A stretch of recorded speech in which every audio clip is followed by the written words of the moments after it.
अस्सलाम वालेकुम नाज़रीन, आप देख रहे हो कासम दार्स चैनल। आज की क्लास में हम देखेंगे कि किस तरह हर चीज़ को हम आसानी के साथ बना सकते हैं। जो भी पेंटिंग सीखना चाहते हैं वो इस तरतीब के साथ चलते जाएं, वीडियोस देखें और प्रैक्टिस जो है वो करते जाएं।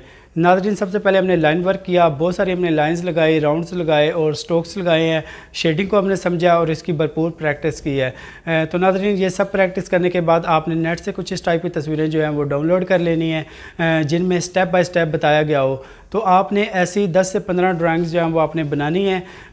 आप इन्हें मोबाइल से देख के भी बना सकते हैं या इनका प्रिंट निकलवा के वहाँ से देख के भी आप इन्हें बना सकते हैं। तो ये बनाने के बाद इंशाल्लाह नेक्स्ट क्लास में हम जो है वो चीज़ों को सामने रख कर बनाएंगे, लाइव काम करेंगे। तो आज की क्लास का आपको फ़ायदा ये होगा कि कोई भी चीज़ अगर आप सामने रख कर बना रहे हैं तो आप उसे किस तरह मैनेज कर सकते हैं, राउंड लगा के या सेंटर लाइन खींच के लेफ़्ट और राइट का बैलेंस किस तरह बरकरार रख सकते हैं। लाइट एंड डार्क की समझ आपको आएगी, मज़ीद बहुत कुछ इसमें आपको समझ आएगी, साइज़ की समझ आएगी, शेडिंग की समझ आएगी। तो चलें स्टार्ट करते हैं आज की क्लास। हम एक बेजवी राउंड लगाएंगे, साइडों से लाइनें खींचेंगे, नीचे कर्व लगाएंगे और साइडों से इसकी जो बनावट है उसको लगाएंगे। आपने ड्राइंग करते वक्त एक बात का ख्याल रखना है कि पेंसिल को आपने बिल्कुल हल्का हल्का चलाना है, इसको लाइट सा चलाना है, ताकि जब हम फाइनल टच दें तो जो हिस्सा रह जाए बाकी रफ हिस्सा उसको हम अरेज़ करने में आसानी हो। अगर हम पेंसिल को ज़्यादा दबाएंगे तो वो फिर अरेज़ करना मुश्किल हो जाएगी। इसलिए ड्राइंग के दौरान आपने पेंसिल को बहुत ही लाइट सा यूज़ करना है। जब फाइनल टच हो तो फिर आप अपनी पेंसिल को फुल प्रेशर दे सकते हैं। अभी देखते जाए आप स्टेप 1 में कितना हिस्सा हुआ है, स्टेप 2 में कितना हुआ है। जैसे जैसे पिक्चर्स में दिखाया गया आप बनाते जाए। इससे हमें ये आइडिया होगा कि कोई भी चीज़ अगर हमारे सामने पड़ी हुई है तो हम उसको किस तरह बना सकेंगे। आउटलाइन हमारी होगी। अब हम इसमें लाइट लाइट शेडिंग करते जाएंगे। सबसे पहले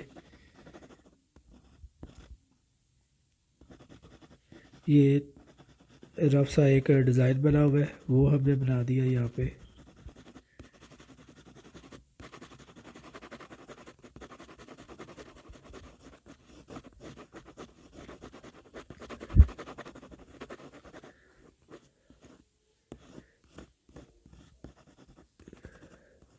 लाइट डार्क जो होती है ये एक फील करने वाली चीज़ होती है कि रोशनी अगर जिधर आ रही है वहाँ पे आपने लाइट करना है, जिधर शेडो है वहाँ पे आपने पेंसिल को डार्क करना है, अप्लाई करना है तो उसका शेडो, इससे ही एक 3D इफ़ेक्ट आता है। अब जैसे जैसे हमारा कोर्स आगे बढ़ेगा हम मज़ीद इसको डिटेल में लेके आएंगे, चीज़ों को और भी टूल्स इसमें यूज़ करेंगे। लेकिन फ़िलहाल स्टार्टिंग में हम सिर्फ 3 चीज़ें यूज़ कर रहे हैं, पेंसिल, इरेज़र और शार्पनर। अब देखें ये बिल्कुल लाइट लाइट। अब जिधर डार्क सेंटर लाइन खींची है हमने और एक राउंड लगाया रफ सा। अब उस राउंड के इर्द गिर्द थोड़ा बहुत उसमें बैंड सा डाल रहे हैं हम।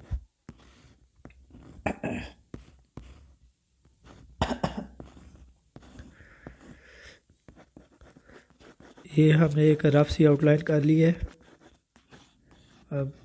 अब हम जो एक्स्ट्रा लाइंस है उसको अरेज़ कर देंगे, क्योंकि हमारे पास एक आउटलाइन आ गई है। बाकी चीज़ों को हम अरेज़ कर देंगे। अब ये शेडो का एक आउटलाइन लगा लिया हमने। अब हल्का हल्का इसमें हम लाइट एंड डार्क निकालते जाएंगे।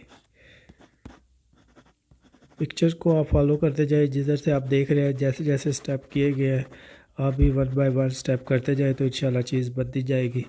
फिर जब आप 10 से 15 तस्वीरें ये बनाएंगे तो फिर आपको इन चीज़ों की ज़रूरत नहीं होगी। कोई भी चीज़ अगर आपके पास सामने पड़ी हुई है या आप कोई भी चीज़ देख के बना रहे हैं, मोबाइल से देख के बना रहे हैं, प्रिंट है या आपके सामने है, तो उसको आप बआसानी से बना सकेंगे, क्योंकि आपके अंदर आपके माइंड में एक स्केच बन जाएगा कि हमने कैसे इसको स्टार्ट लेना है, कैसे इसको मैनेज करना है, आउटलाइन लगा रही है, सेंटर लाइन खींचनी है या राउंड्स लगा के या किस शेप में उसको हमने डालना है, तो वो आपको ऑटोमेटिकली समझ आती जाएगी अगर इस टाइप की आप तस्वीरों की प्रैक्टिस करेंगे तो। बाकी ये होता है कि मज़ीद जैसे जैसे आप आपका काम आगे चलता है, बढ़ता है, तो एक्सपीरियंस हो जाता है बंदे का। फिर बंदा अपनी भी चीज़ें क्रिएट कर लेता है, अपने आइडियाज़, अपना एक्सपीरियंस जो है उसको। अभी देख लिया हमने सबसे पहले लाइट शेड कर लिया है, अब आस्ता आस्ता हम इसको डार्क शेड में लेके आते जाएंगे।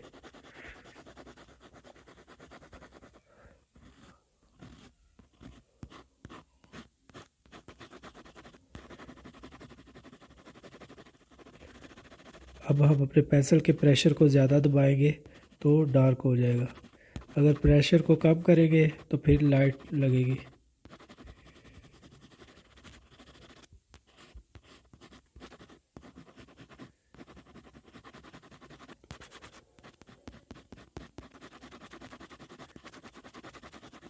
इस पे टाइम काफ़ी लग जाता है।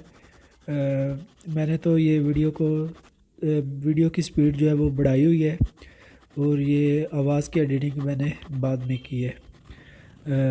उसको स्पीड बढ़ाने के बाद जो है इसमें दोबारा से मैंने एडिटिंग की है। तो आप ये ना सोचिएगा कि इसने इतनी जल्दी जो है वो ड्राइंग बना ली है, हालांकि टाइम तो लगता ही है, एक बनाने में 15 से 20 मिनट लग जाते हैं।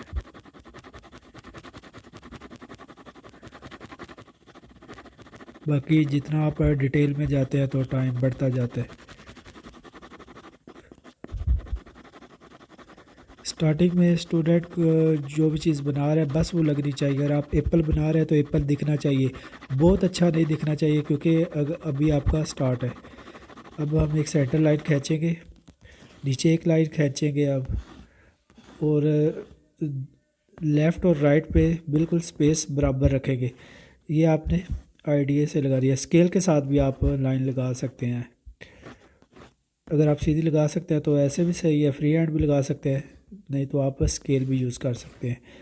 बस ये है कि ड्राइंग के दौरान आपने पेंसिल को बहुत ही लाइट सा यूज़ करना है, क्योंकि बाद में फिर वो मिटाना मुश्किल हो जाता है। ये राउंड लगा लिए हमने, अब ये हाईलाइट जिधर जिधर है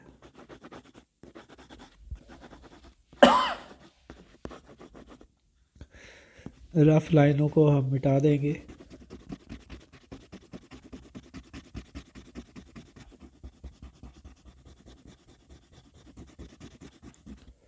ये स्केल के साथ मैं लाइन को बिल्कुल सीधा कर लूँगा, पॉइंट लगा के बिल्कुल सीधा हो गया। अब ये जो लाइन है इसको आप स्केल के साथ नहीं कर सकते, क्योंकि ये थोड़ी सी कर्व है, गुलाई में आ रही है, इसलिए इसको आप स्केल से नहीं लगा सकते, इसको आपने रफ ही करना है। ये देखिए हल्का सा इसमें कर्व है, नीचे भी कर्व आया। अब आप थोड़ा सा प्रेशर को बढ़ाएंगे, शेडिंग करते जाएंगे।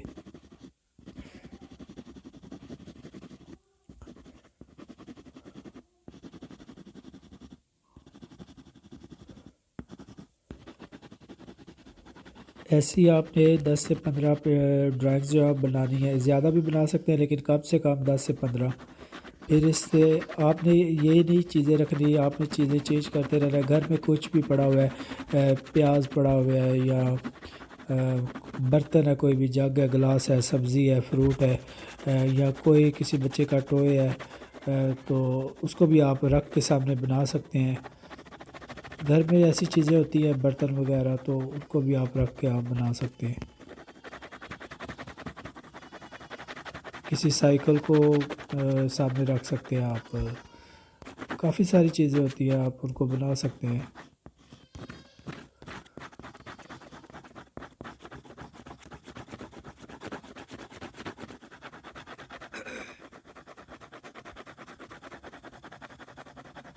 मेरे भी घर में जो जो चीज़ें पड़ी होंगी, तो जब हम लाइव काम करेंगे तो मैं भी उठा उठा के आपके सामने भी लाऊंगा और बनाता भी जाऊंगा आपके सामने, तो फिर आपको आइडिया हो जाएगा कि क्या चीज़ बेहतर रहेगी। अक्सर स्टूडेंट्स जो वीडियो में देखते हैं या कोई नेट से तस्वीर देखते हैं, तो फिर वो उसी टाइप की चीज़ जो है वो ढूंढना स्टार्ट कर देते हैं, हालांकि ऐसा नहीं होता। आपने बस कोई भी ना कोई चीज़ बनानी है तो वो आपके पास जो भी अवेलेबल है आप उसको आसानी से बनाएं। और स्टार्टिंग में टूल्स के बारे में ज़्यादा नहीं सोचना होता, कि मेरे पास अच्छी पेंसिल हो, अच्छा पेपर हो, और दूसरा मटेरियल भी हो जो हम वीडियोस में देखते हैं। तो इन चीज़ों की ज़रूरत नहीं होती, क्योंकि जब आपको कुछ बनाना ही नहीं आता तो आपके पास ये सारा मटेरियल हो भी तो आपके वो किस काम का। सबसे पहले आपकी पेंसिल पे ग्रिप होनी चाहिए। जब ग्रिप है आपकी तो फिर आप वो टूल्स भी आप यूज़ कर सकते हैं जो प्रोफेशनल आर्टिस्ट जो हैं वो यूज़ करते हैं। लेकिन आप अभी बिगिनर हैं, सीख रहे हैं आप, तो आपको इन चीज़ों की ज़रूरत नहीं है। अब मैं आपके सामने जितनी भी वीडियोस बनाई हैं मैंने, तो मैं उनमें सिर्फ ये 3 चीज़ें ही यूज़ कर रहा हूँ। मज़ीद कर भी सकता हूँ लेकिन अभी मैं नहीं करना चाह रहा, क्योंकि फिर वो स्टूडेंट जो होता है वो कंफ्यूज रहता है कि मेरे पास तो ये है ही नहीं है, ये वो वगैरह। तो हम उन चीज़ों को भी यूज़ करेंगे लेकिन आगे चल के।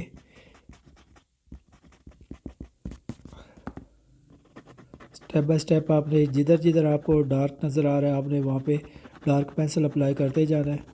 जहाँ पे आपको लाइट नज़र आ रहा है वहाँ पे आपने पेंसिल के प्रेशर को कम करते जाना है। एक ही पेंसिल से आपने सारा काम करना है।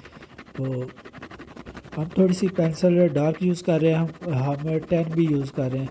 आप नॉर्मल 4 भी पेंसिल यूज़ कीजिएगा, क्योंकि 10 भी इसलिए हम यूज़ कर रहे हैं क्योंकि हमने वीडियो बनानी होती है, और 4 भी थोड़ी लाइट होती है तो वो वीडियोस में उसकी लाइंस जो हैं वो क्लियरली नज़र नहीं आती, इसलिए हम 10 भी यूज़ कर रहे हैं। अब फाइनल टच हम कर रहे हैं, अरेज़र से इसकी हाइलाइट्स निकाल रहे हैं।